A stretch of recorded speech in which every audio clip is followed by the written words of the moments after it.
Empathy is the #1 required leadership skill by the top 4 consulting companies now for the past 4 years. Empathy. Now, empathy is not something we're born with. It's actually something we need to learn and be rewarded for. And there's so many confusing definitions around empathy because empathy and compassion are really quite similar. So here's the definition I love of empathy. Can you see somebody, another human being, in distress? You might not understand their distress. You might not even agree with their distress, but you know what it's like to be distressed. And can you sit next to them, hypothetically or literally, shoulder to shoulder, looking in the same direction, saying, "We got this"? Notice, I didn't say taking on their distress on your shoulders. That's a very quick way down. Can you sit next to them, shoulder to shoulder, looking in the same direction, saying, "We got this"? That's empathy. Like I said, it's something that needs to be learned. So about a year ago, this is my son. He is high as a kite in this photo because he just had surgery on his elbow. And I got to see 5-year-olds practice empathy for the first time. And they would come and they'd sit next to them and they'd put their hand on his knee or on his shoulder, being like, "Oh, you have to quit soccer?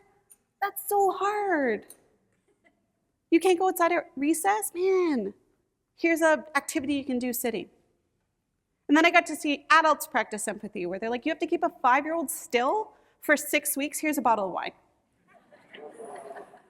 But there's a really interesting human phenomenon that happens. If I put a group photo in front of you, what is the first thing you do? Find yourself. We all do it.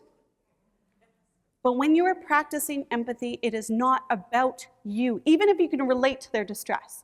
That's fine. It's a human experience that can be after. When you're practicing empathy, it's about them. Them, and them only. So I have a daughter. She's 2 in this photo. I got to see what empathy is not.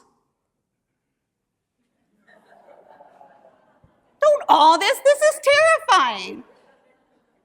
15 minutes after he came home and he was getting all the attention, my 2-year-old made her own sling. Her name is Aurora. Do not be the Aurora of the situation. When you're practicing empathy, it's about the other person. Now, you'll notice a theme of what I'm saying. People like to be heard. They want it to be about them. We talk about this in the events industry where it's about the guest or the audience or however you're framing it. It's not about you. So when we think about empathy, how can we bring empathy into what we're doing?